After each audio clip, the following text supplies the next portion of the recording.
English बोलते समय सबसे पहली गलती कहाँ पर होती है? गाइस, वर्ड्स हमें आते हैं पर फ्रेजल वर्ब्स नहीं आते, और फ्रेजल वर्ब्स नहीं आने के कारण हमारी इंग्लिश बहुत लोकल लगती है, राइट? आज की वीडियो में मैं आपको सिखाने वाली हूँ 20 फ्रेजल वर्ब्स, और जिनको आप यूज करके अपनी इंग्लिश को एकदम नेचुरल और स्टाइलिश बना सकते हैं। और जब भी आप लोगों के सामने इंग्लिश बोलेंगे तो लोग भी आपकी इंग्लिश को कॉम्प्लीमेंट करेंगे कि आप कितनी स्टाइलिश इंग्लिश बोलते हैं। So hello everybody, this is Pooja Rana, और आज की क्लास बहुत ज्यादा मैजिकल होने वाली है क्योंकि आज की क्लास में हम सीखने वाले हैं 20 फ्रेजल वर्ब्स। ये सिर्फ वर्ड्स नहीं है, ये इंग्लिश के मैजिक बटन्स हैं जो कि आपको भी आना बेहद जरूरी है। और फ्रेजल वर्ब्स आपके लिए मैजिक बटन्स हैं जिनको आप प्रेस करोगे और सेंटेंसेस अपने आप निकलने लगेंगे। और सबसे बेस्ट बात, आज के एग्जाम्पल्स आपकी रियल लाइफ कॉन्वर्सेशन से लिए गए हैं जो कि आपको समझने में बहुत आसानी होने वाली है। तो आज की वीडियो आप लास्ट तक देखेंगे और आज की वीडियो के बाद आप नहीं बोलेंगे कि आपको वर्ड्स नहीं आते या फिर आपको इंग्लिश बोलनी नहीं आती। Let's begin with word number 1। तो बात करते हैं वर्ड नंबर 1 की, मतलब फ्रेज नंबर 1 जो है हमारा get in. Okay guys, get in का यूज हम अंदर आने के लिए करते हैं। ओके, गेट इन का यूज मतलब अंदर आना, अंदर आना। Got it? अब इसके एग्जाम्पल्स देखते हैं। जैसे हमें बोलना है गाड़ी में बैठो या फिर गाड़ी के अंदर आओ। ओके, गाड़ी में बैठो या फिर गाड़ी के अंदर आओ, उसके लिए हम ये फ्रेज का यूज करेंगे जो है gate in the car. Okay, gate in the car. तो सबसे पहला फ्रेजल वर्ब है हमारा गेट इन, जिसका मतलब होता है अंदर आना। हम इसकी जगह बोलते हैं कम इन, बट कम इन एक बहुत बेसिक और बहुत बोरिंग सा फ्रेज लगता है।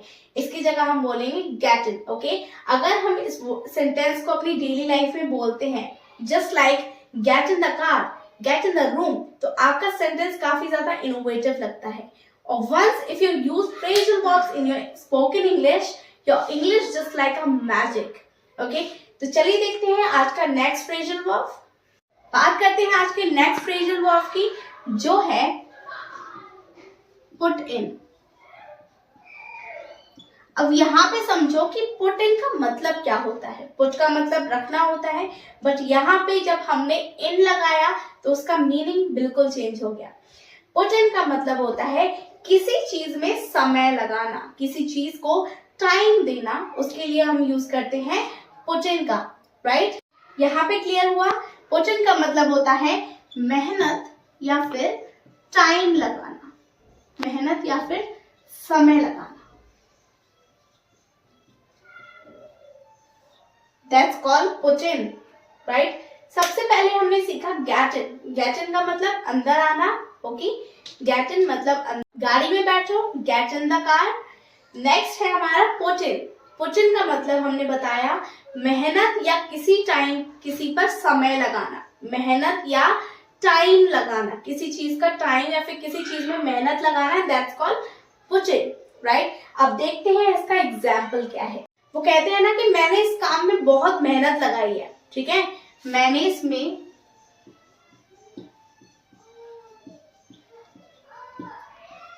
बहुत मेहनत लगाई।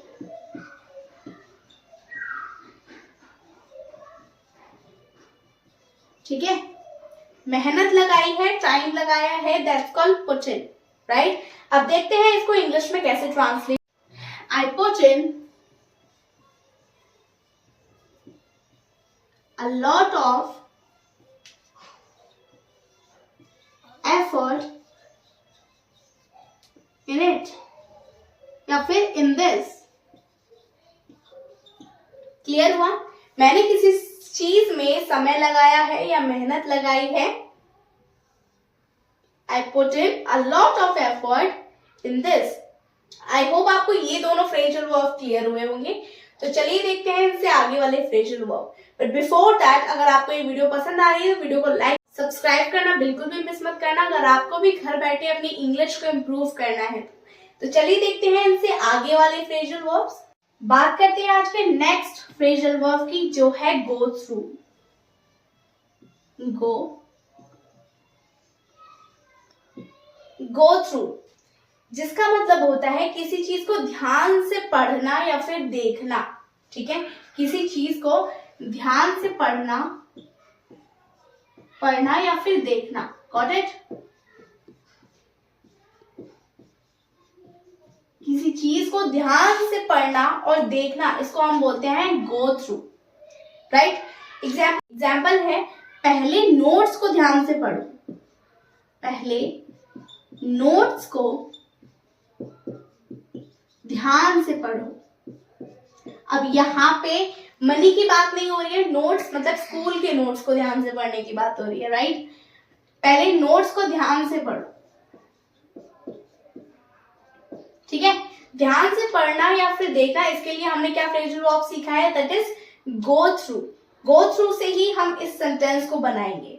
चलिए देखते हैं कैसे बनाएंगे। हम इसको बनाएंगे, go through the notes once. पहले नोट्स को ध्यान से पढ़ो, go through the note once. Okay, I hope is it clear. तो किसी चीज को ध्यान से पढ़ने या फिर देखने के लिए हम एक फ्रेजल वर्ब का यूज करते हैं जो है go through. I hope is it clear. Okay, तो चलिए देखते हैं आज का नेक्स्ट फ्रेजल वर्ब। आज का नेक्स्ट फ्रेजल वर्ब है पुट ऑन। आई होप कि आपने इस वर्ड को जरूर सुना होगा, पुट ऑन। यहाँ पे पुट ऑन का मतलब क्या होता है गाइस? पुट ऑन का मतलब होता है किसी चीज को पहनना। ठीक है, शर्ट को पहनना, जैकेट को पहनना, कोई भी चीज को वेयर करना, that's called put on. Okay, put on का मतलब होता है पहनना। समझ में आया? अब इसको बनाएंगे कैसे? अपनी कमीज पहनो, अपनी कमीज पहनो। अगर आपको ये सेंटेंस समझ में आया है और आप इस सेंटेंस को बना सकते हैं तो मुझे कमेंट्स में जरूर से बना के बताइए। ठीक है, अपनी कमीज पहनो, हम बनाएंगे put on your shirt. Put on your shirt, अपनी कमीज पहनो, put on your shirt. Okay, अपनी जैकेट पहनो, put on your jacket. Okay, कोई भी चीज को पहनने के लिए हम पुट ऑन का यूज करते हैं। गो थ्रू का मतलब किसी चीज को ध्यान से देखना या फिर ध्यान से पढ़ना, that's called go through. Put on का मतलब होता है किसी चीज को पहनना, पहनने के लिए हम पुट ऑन का यूज करते हैं।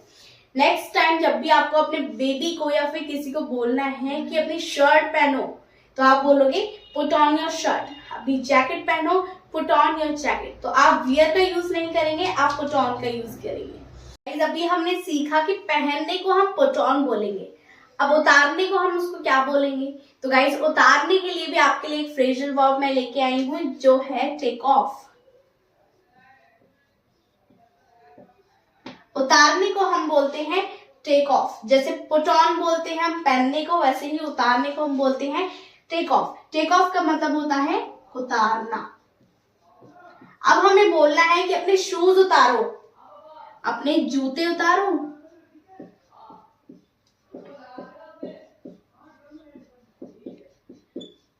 ठीक है, अपने जूते उतारो, उसको हम इंग्लिश में बोलेंगे टेक ऑफ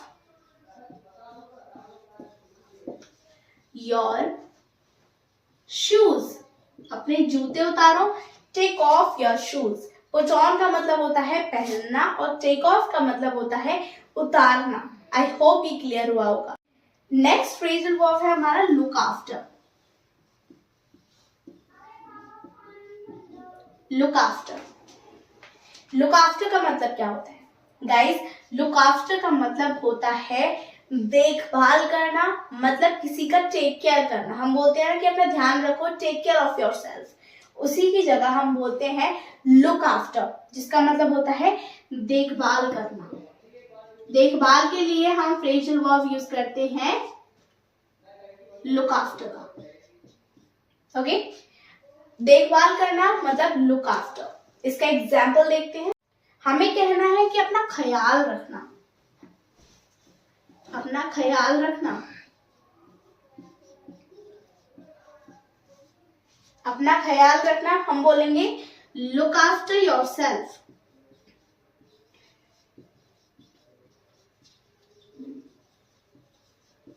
अपना ख्याल रखना, हम बोलेंगे इसको look after yourself. Next time जब भी आपको किसी को बोलना है कि अपना ध्यान रखो, अपना ख्याल रखो, आप नहीं बोलेंगे टेक केयर ऑफ योरसेल्फ, आप बोलेंगे लुक आफ्टर योरसेल्फ। ये बहुत इनोवेटिव लगता है, राइट? चलिए देखते हैं आज का नेक्स्ट फ्रेजल वर्ब। आज का नेक्स्ट फ्रेजल वर्ब है guys turn on. Turn on, किसी चीज को चालू करना। टर्न ऑन, टर्न ऑन का मतलब होता है चालू करना। पंखा चला दो, लाइट जला दो, ओके, उसके लिए हम टर्न ऑन का यूज करेंगे, ठीक है? लाइट जला दो, टर्न ऑन द लाइट। पंखा चालू कर दो, turn on the fan, okay? तो चालू करना, दैट्स कॉल्ड टर्न ऑन। अब मैं कहती हूं कि पंखा चला दो, पंखा चला दो, इसको हम इंग्लिश में बोलेंगे टर्न ऑन द फैन। पंखा चला दो, that means turn on the fan. अब इसकी जगह अगर हमें कहना है कि पंखा बंद कर दो, उसके लिए हम क्या यूज करेंगे? Obviously turn off, okay? बंद करने के लिए हम यूज करते हैं टर्न ऑफ का। चालू करना टर्न ऑन, बंद करना टर्न ऑफ। ध्यान रखना है एवरीवन, नेक्स्ट टाइम से अगर आपको बोलना है कि पंखा चला दो, टर्न ऑन द फैन। पंखा बंद कर दो, turn off the fan. Light जला दो, turn on the light. Light बंद कर दो, turn off the light, right? तो पंखा, यहाँ पे हमारा पंखा चल गया है, टर्न ऑन द फैन। अब हमारा यहाँ पे पंखा बंद हो रहा है, राइट? उसकी जगह हम बोलेंगे टर्न ऑफ द फैन, मतलब पंखा बंद कर दो। Turn off the fan, right? Turn off the fan, that means पंखा बंद कर दो, पंखा चालू कर दो, टर्न ऑन द फैन। पंखा बंद कर दो, टर्न ऑफ। आज का नेक्स्ट फ्रेजल वर्ब है guys bring up. Bring up. अब ब्रिंग अप का मतलब क्या होता है नहीं पता गाइस। ब्रिंग अप का मतलब होता है जिक्र करना, किसी कॉन्वर्सेशन को उठाना, किसी कॉन्वर्सेशन को छेड़ना, that's called bring up, okay? जिक्र करना, जिक्र करना, किसी कॉन्वर्सेशन को उठाना, किसी कॉन्वर्सेशन को छेड़ना, that's called bring up, okay? अब मैं बोल दूं कि उससे बोलना कि उस कॉन्वर्सेशन को छेड़े ना, उस कॉन्वर्सेशन का जिक्र ना करे, उस टाइम पे हम ब्रिंग अप का यूज करेंगे। एक रियल लाइफ एग्जाम्पल है, वो टॉपिक दोबारा मत छेड़ो, राइट? वो टॉपिक दोबारा मत छेड़ो।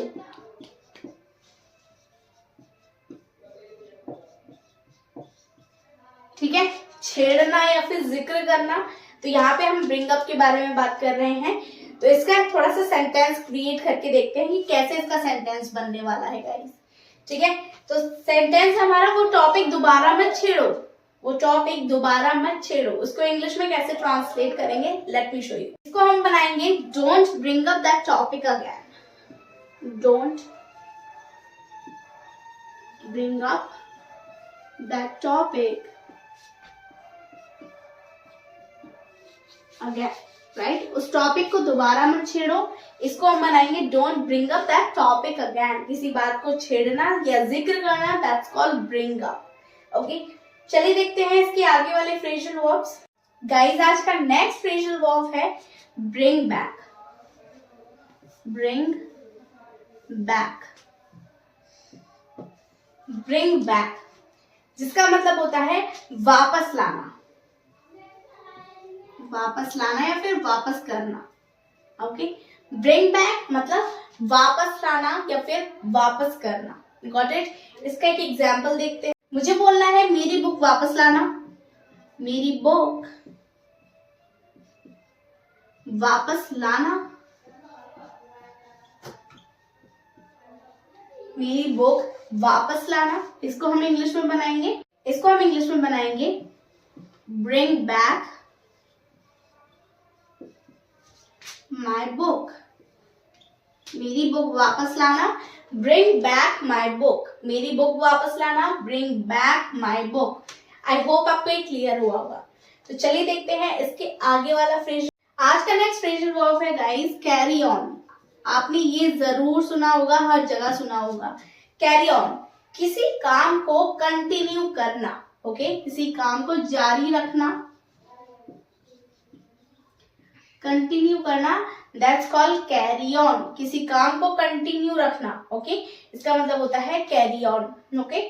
ये काम रुकना नहीं चाहिए, ये काम कंटिन्यू होते रहना चाहिए। उस टाइम पे हम इस फ्रेजल वर्ब को यूज करेंगे। एक रियल लाइफ एग्जाम्पल है काम जारी रखो, काम जारी रखो, okay. Carry on your work, काम जारी रखो या अपना काम जारी रखो, carry on your work, okay. इतना आपको क्लियर हुआ होगा। कैरी ऑन का मतलब क्या होता है, किसी काम को कंटिन्यू करना, ओके। ब्रिंग बैक का मतलब होता है किसी चीज को वापस लाना या फिर वापस देना, रिटर्न करना, ओके। तो देखते हैं इनसे आगे वाले फ्रेजल वर्ब। गाइस, एक बहुत कॉमन क्वेश्चन नहीं बोलेंगे, हम बोलेंगे एक बहुत कॉमन स्टेटमेंट। जब भी हम अपने किचन में घुसते हैं, हम बोलते हैं अरे दूध खत्म हो गया, चीनी खत्म हो गई, नमक खत्म हो गया। उस टाइम पे हम एक वर्ड यूज करते हैं फिनिश का। फिनिश वर्ड हर जगह यूज नहीं होता। इसके लिए मैं आपको एक फ्रेजल वर्ब बताऊंगी। अगर आपको कहना है कि दूध खत्म हो गया है, चीनी खत्म हो गई है, राशन खत्म हो गया है, इसके लिए एक फ्रेज है जो है run out of, run out of, जिसका मतलब होता है खत्म हो जाना। अभी नेक्स्ट टाइम आपको कभी बोलना हो कि दूध खत्म हो गया है तो मत बोलिए दूध इज फिनिश, ये इनकरेक्ट होगा, ग्रामेटिकली इनकरेक्ट होगा। आप बोलेंगे the milk has run out of. Example है दूध खत्म हो गया,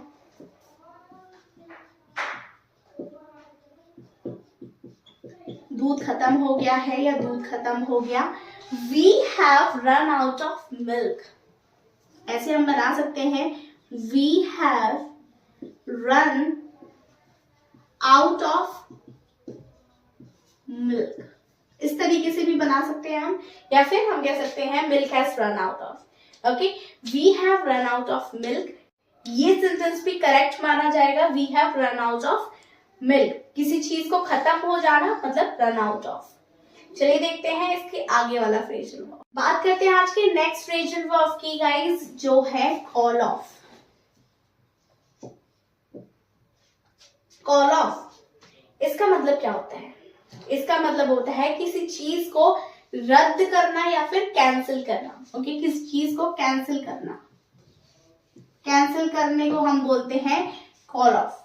उसने पार्टी कैंसिल कर दी, उसने मीटिंग कैंसिल कर दी, तो हम बोलेंगे कॉल ऑफ, ओके।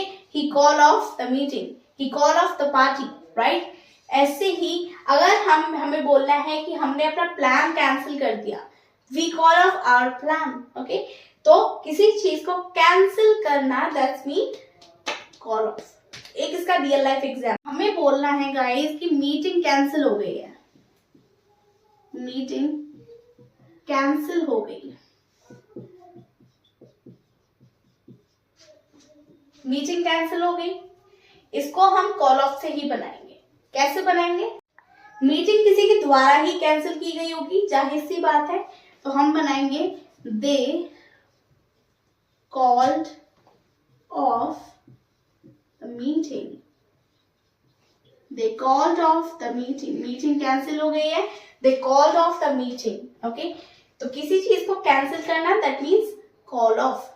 चलिए देखते हैं इसके आगे वाला phrasal verb, so be ready. आज का नेक्स्ट फ्रेजल वर्ब है गाइस पिकअप। पिकअप का मतलब होता है किसी को उठाना या फिर किसी को लेने जाना, कहीं से किसी को किसी को वहां से लेकर आना या फिर किसी को उठाना, दैट्स कॉल्ड पिकअप। हाँ, बोलते हैं ना कि मेरी फ्रेंड को वहां से पिकअप कर लेना, मेरे दोस्त को वहां से पिकअप कर लेना, तो ये वाला पिकअप वो होता है। पिकअप मतलब किसी को उठाना, किसी को लेने जाना,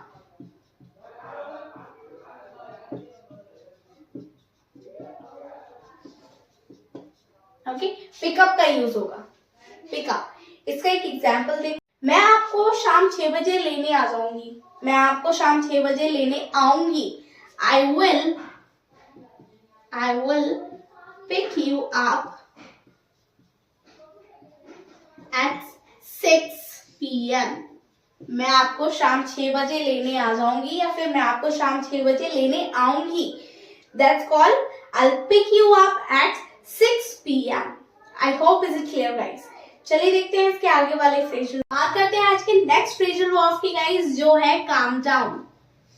calm down. आपने बहुत से लोगों को ये फ्रेजल वर्ब जरूर से यूज करते हुए सुना होगा.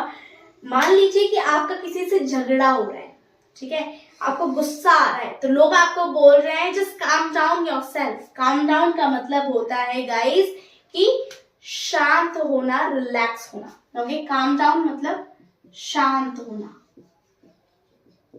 रिलैक्स होना. ओके, आपने बहुत सी कॉन्फ्लिक्ट्स में ये वर्ड बोलते हुए सुना होगा, just calm down, just calm down.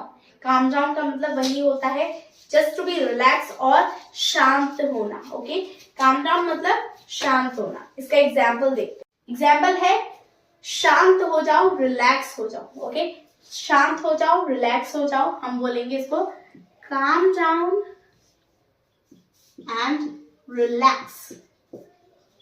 शांत हो जाओ, रिलैक्स हो जाओ, calm down and relax. Okay, I hope it is clear guys. चलिए देखते हैं इसके आगे वाला फ्रेज. आज का बहुत कॉमन फ्रेजल वर्ब है गाइज, वेक अप, जिसका मतलब होता है उठाना. ओके, वेक अप का मतलब होता है उठाना. मतलब सुबह की नींद में जब आप सोए हुए हो, उस टाइम पे कोई इंसान आपको उठाता है, उस टाइम पे आप यूज कर सकते हो वेकअप का फ्रेजल वर्ब. ठीक है, वेकअप मतलब उठाना या फिर जगाना. एग्जाम्पल है जल्दी उठ जाओ, जल्दी उठ जाओ. आप बोलेंगे वेक अप अर्ली. या फिर जब भी हमसे बड़े हमें बोलते हैं कि हमें सुबह जल्दी उठना चाहिए, हमें सुबह जल्दी जागना चाहिए, वो हमें सजेस्ट करते हैं you should wake up early in the morning. हमें सुबह जल्दी जागना चाहिए, you should wake up early in the morning. Okay, तो वेक अप का मतलब होता है उठाना या फिर जल्दी जागना. That's called wake up. Okay everyone, चलिए देखते हैं इसके आगे वाला फ्रेजल वर्ब. नेक्स्ट है हमारा cut down on. Cut down on, जिसका मतलब होता है कम करना. कट डाउन ऑन मतलब कम करना. मान लीजिए किसी को डायबिटीज है, उस टाइम में डॉक्टर्स रेकमेंड करते हैं कि आपको शुगर कम कर देनी चाहिए, आपको शुगर लेस लेनी है या फिर आपको शुगर लेना ही नहीं है, कम करना है शुगर. उस टाइम पे आप यूज कर सकते हैं इस वाले फ्रेजल वर्ब का, जो है कट डाउन ऑन मतलब कम करना. आपको शुगर कम कर देनी चाहिए. You should cut down on your sugar. You should cut down on your sugar. Okay, diabetes में वैसे भी चीनी कम खानी चाहिए everybody. So I took this example for making you understand. आपको शुगर कम कर देनी चाहिए. You should cut down on your sugar, या फिर हम बोल सकते हैं you should cut down on your sugar on your diet. I hope आपको इतना क्लियर हुआ होगा. एक क्विक रिकैप कर लेते हैं. काम डाउन का मतलब था शांत होना, रिलैक्स होना. ठीक है, वेकअप का मतलब है उठाना. Got it. Cut down on मतलब कम करना, डिक्रीज करना, क्वांटिटी कम करना. That's called cut down on. चलिए देखते हैं इसके आज का नेक्स्ट फ्रेजल वर्ब है guys figure out. Figure out. Figure out का मतलब होता है किसी चीज को समझना. ओके, अंडरस्टैंड करना.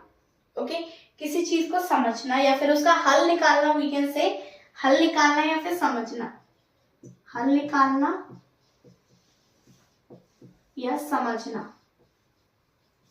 That's called figure out. और ये फ्रेजल वर्ब मैं बहुत ज्यादा यूज करती हूँ. I can't figure out this problem. I can't figure out what you are going to say. Okay? Figure out का सिंपल मीनिंग होता है समझना या फिर हल निकालना. Okay? इसका एक रियल लाइफ एग्जाम्पल देखते हैं. एग्जाम्पल है मैं समझ नहीं पा रही हूं, मैं समझ नहीं पा रही हूं, मैं समझ नहीं पा रही हूं। इसको हम इंग्लिश में बोलेंगे I can't figure it out, I can't figure it out, I can't figure it out, मैं नहीं समझ पा रही हूं, I can't figure it out. Okay, आज का नेक्स्ट फ्रेजल वर्ब है guys, that is 19 phrasal verb, second last है स्विच ओवर, स्विच ओवर, जिसका मतलब होता है बदलना। स्विच ओवर का मतलब होता है गाइस बदलना। अपनी इंग्लिश का लेवल बदलो, अपनी लैंग्वेज बदलो, अपनी पर्सनालिटी बदलो। तो हम बोल सकते हैं switch over your personality, switch over your English communication, and we have various of English examples everyone. Let me grab into you a creative example in front of you. English पर shift हो जाओ, मतलब English सीखना start कर दो अपनी language में, English पर शिफ्ट हो जाओ। आप हिंदी बहुत ज्यादा बोलते हो, इंग्लिश में शिफ्ट हो जाओ। तो आप बोल सकते हो इंग्लिश पर शिफ्ट हो जाओ, switch over to English, right? English पर शिफ्ट हो जाओ, switch over to English. Okay, English पर शिफ्ट हो जाओ, switch over to English. And here is the last phrasal verb everyone. Let me show you the last one. Last है हमारा look into. इसका मतलब होता है जांच करना, या फिर हम बोल सकते हैं इन्वेस्टिगेट करना, किसी चीज की जांच करना, या फिर हम कह सकते हैं इन्वेस्टिगेट करना। That's called look into. Okay, मैं जांच कर रही हूं, I am looking into the situation. मैं इस प्रॉब्लम की जांच कर रही हूं, मैं सॉल्यूशन की जांच कर रही हूँ। जो भी आप अपनी रियल लाइफ से एग्जांपल लेना चाहते हैं, जो भी आप इन्वेस्टिगेट करते हैं, उसके लिए आप इस वाले फ्रेजल वर्ब का यूज करेंगे जो है लुक इनटू। एक रियल लाइफ एग्जांपल मैं बोलती हूँ गाइस, मैं इस मैटर की जांच करूंगी। कोई चीज आपको पता ही नहीं है तो आप उस मैटर की जांच करना चाहते हैं, मैं इस मैटर की जांच करूंगी। आप बोल सकते हैं I will look into the matter. ठीक है, मैं इस मैटर की जांच करूंगी, I will look into the matter, I will look into the matter, या फिर आई लुक इनटू मैटर, मैं इस मैटर की जांच करूंगी। क्विक रिकैप करते हैं एवरीवन। फिगर आउट का मतलब होता है हल निकालना, या फिर किसी चीज को अंडरस्टैंड करना, समझना। नेक्स्ट है हमारा स्विच ओवर, मतलब बदलना, किसी चीज को चेंज करना। स्विच ओवर का मतलब चेंज करना। नेक्स्ट है हमारा लुक इनटू, जिसका मतलब होता है इन्वेस्टिगेट करना या फिर जांच करना। Got it everyone? तो ये थे आज के top 20 phrasal verb. If you use these phrases in your daily communication, you sound like a pro. You sound like a native English speaker. Trust me. Start using these kinds of phrasal verbs in your daily communication and build your communication and impress. I'm telling you, अगर आप ये phrasal verb अपनी daily communication में याद करते हैं तो English आपके मुंह से ऑटोमेटिकली निकलने लगेगी। अब बात करते हैं गाइज, अगर आपको ये वीडियो पसंद आई है तो वीडियो को लाइक, चैनल को सब्सक्राइब करना बिल्कुल भी मिस मत करना। Let's meet you in the next video, और नेक्स्ट वीडियो से भी ज्यादा धमाकेदार होने वाली है। So be with me, watch my every video, share this video as much as you can. Thanks for watching guys, bye bye.